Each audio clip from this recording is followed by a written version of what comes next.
Bus is a mobile library that travels to schools, events, and community settings. The initiative starts with setting up bookshelves, followed by engaging read-aloud sessions. Students select 2 books to take home, while teachers can choose 4 for their classrooms. Here to tell us more is Jennifer Francis, founder, executive director, and driver of Bess The Book Bus. Jennifer, welcome to Suncoast Snapshot. Oh, thank you so much for having me today. I'm really excited to talk to you. How has Bess The Book Bus impacted students and communities, and can you share any memorable success stories? Absolutely. So as I was thinking about this is actually our 22nd year of bringing the joy of reading into our communities. We're lucky enough to be able to go into schools and after-school programs and community events, as you spoke to. We set up our Joy of Reading pop-up book fairs, which is something you talked about. I think one of the reasons our impact is so great is the way we present reading. We present it as a joyous experience rather than tying it to test scores or testing.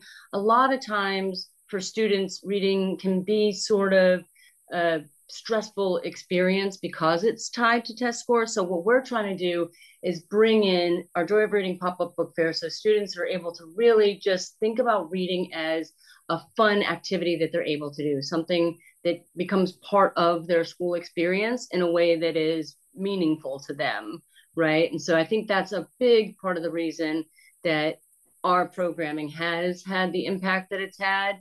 We sort of become part of the students' the fabric of their school experience. Then reading becomes something that they do, right? It's not something that they have to do or something that they're going to be questioned on or tested on. It's just something that they do for fun, which makes it more likely that it'll become something that they continue to do throughout their life, which is, in our opinion, very important. Another aspect of that, when we set up our Joy of Reading pop-up book fairs, they're really, you'll see pictures come across, they're really super colorful and fun. We've got so many varieties of books that are available for the students to choose from. So they kind of know what, especially after our multiple visits, they know what they're going to gravitate towards and they pick those. And it's just an exciting thing. So it makes it something that they want to do. And we're thrilled to be able to be doing this in the community.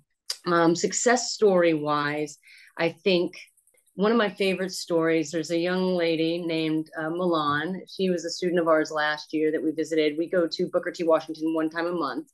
Primarily our Joy of Reading pop-up book fairs happen about 4 times at each school. This is an intensive program that we do called Road to Reading, and we visit that school once a month. And this young lady had told her teacher, Mrs. Robinson, that, teachers are always telling me all throughout my life that I'm going to finally find the book that I love, and then I'll love reading. And Miss Robinson said, she was like, and I'm just telling you that's never going to happen. And then at one point she had chosen a book from the book bus. I get a text from Mrs. Robinson with a picture of the young lady, Milan, because she wanted us to see a picture. She wanted to take a picture with that book because she did love it. And she was so excited that it actually happened. She said, this is the book. This book does make me want to read it. And that's the first time that's ever happened. And so I don't think there's a better feeling than knowing that you got through to a child in that way. Right. So, and then, we hear a lot of similar things to that. We hear that, especially after our multiple visits, as students get familiar with our team of volunteers and us and the book bus itself and what the process is, they get really excited as they're picking books. We have a special teacher section, so they help the teachers shop as well. And as that starts to happen, the teachers are telling us that students start to identify more as readers and that we're bringing a culture of reading into the schools. And I don't think that there's any higher measure of success, in my opinion, than hearing that. It's heartening to hear how the pop-up book fairs create a joyful and engaging environment for students, making reading a fun activity. Also, that is an amazing success story about Milan, and the Transformation Network's positive feedback highlight, the significant impact on students' engagement with the book. So that's incredible. How do you select the books for the Bess The Book Bus, ensuring a diverse and engaging selection for students and teachers? So that's a really fun part of my job. There's a lot of different aspects. We're a really small team, so there's a lot. We wear a lot of hats. I primarily get to choose the books. We work with a multitude of vendors and to be able to select a diverse quality, quantity. We want to have a lot of genres for our students to choose from. So we work a lot with publishers. We have some really long-standing relationships with some of our publishing partners. They donate books. Those donations are down some since the pandemic. So we've had to shift in so many ways, as probably every organization out here has. So we've identified some other vendors that we work with as well. I basically source lists from them on a weekly basis and go through those and look at what's available, what I know our students we've had at schools, what we haven't had at schools. We get another measure of success to me is we get a lot of requests from students and teachers as to what they would like to read next, especially if we've had a series that we're running, like the Elephant Piggy series I showed you earlier. If we've had some of those books, they might want more books like that. So I know that it's important to choose books like that as well. So we are pretty much constantly looking for new ways to source books so that our students have the highest quality of books available. That's awesome. And that's commendable how deliberate efforts are made to offer students choices from varied genres, incorporating their requests while also aligning with classroom topic. How have teachers and schools responded to the opportunity to enhance their libraries through Bess The Book Bus? And have you seen positive outcomes in students' reading habits? So the overall student response, teacher response, administrator response has been just tremendous. We have a lot of requests for visits to schools. The teachers come to us very excited to talk about some of the behaviors that they are seeing in their students, how much more engaged they are after our visits, how they look forward to our visits. They know when we're coming, so they look forward to the visits. They ask their teachers, well, they're asking the teachers, are they going to have this? Are they going to have that? Will they have this? I want a book like the one I got last time. Those sorts of things. One of the best things that I hear, two things that happened this last week. I showed up at a school. We were over actually at Shihai Elementary School, and the teacher said, Miss Sanchez is her name, every single time it comes over the intercom that you guys are visiting, she's a kindergarten teacher, my students just stand up and cheer. So that is a really wonderful feeling, because that's what we want. That's what we're really trying to provide for students, is that's the idea, right? That reading is that kind of fun, that getting to choose books and have books in your home is that type of exciting and that type of fun. So it's really great to hear those sorts of things. And then I was at Potter Elementary School last week, and the principal of that school, I passed her in the hall, and she goes, when I saw your bus, I just got so excited. And that made me feel really good as well. It's hard to measure sometimes what we're doing. If you see, we don't know exactly how what we're doing impacts that individual student's test score necessarily, but we are able to judge overall, like their attitudes towards reading, that sort of thing, especially with our teacher feedback. If you go onto like Great Nonprofit, you'll see a lot of teacher and educator feedback on that site for our work. And those are the things that let us know what's working. Another thing is the students telling us. They tell us where they keep their books at home, what books they've gotten before, what they want next time. I love it when they tell us who they're reading to. That is another, impact that you can't really quantify necessarily, but they'll tell us, I'm reading to my baby sister, I read with my dad, I read to my grandma, those sorts of things. And that I read to my dog or cat.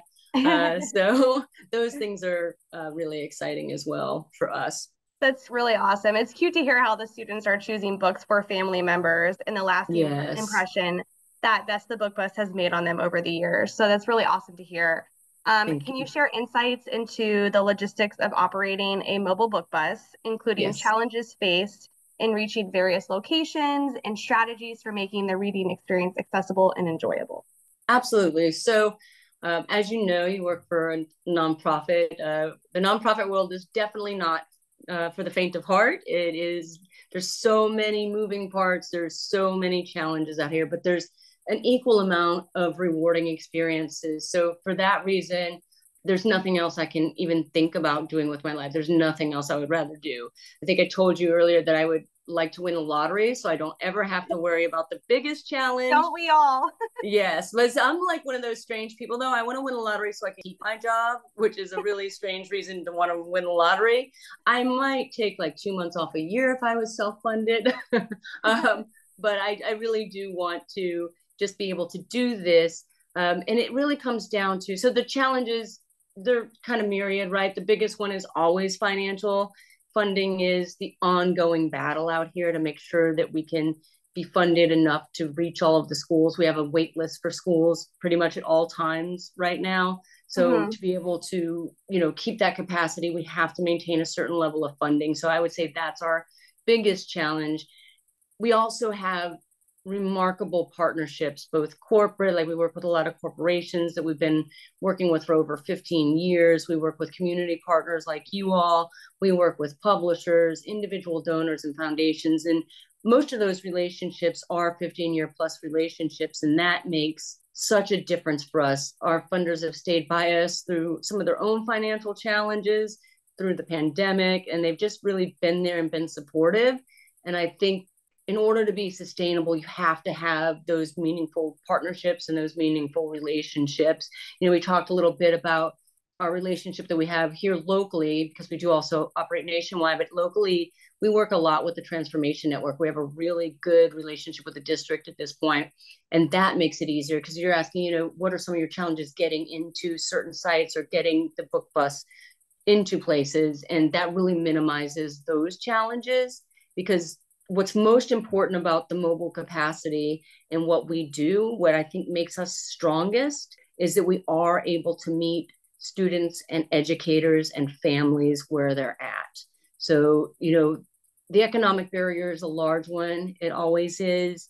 We're in so many vulnerable and asset limited communities, and we have to be able to get into where those students are to be able to really get the important work done and to really become a part of their overall experience through school. Because we talk about we're visiting Transformation Network schools, which we are, but we also serve the preschools that feed into those and the after school and summer programs that serve those. So currently we're in 15 schools on a repeat basis of at least 4 times a year, 14 daycares and preschools at that same 2 to 3 times for those. And then we have 11 summer and out of school time programs running, as well as our nationwide programming and a pretty decent wait list for schools to get on our services. So there's a lot of challenges and a lot of great rewards.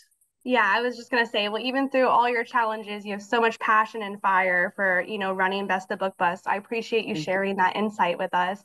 The joy and meaningful conversations sparked by book choices highlight the importance of access and choice of fostering a lifelong love of reading and learning. So we appreciate all you do. And, Thank you. thank you, Jennifer, for providing details about Best the Book Bus. For those interested in discovering more about Best the Book Bus, please visit bestthebookbus.org. And as always, remember, united we rise. And united we win.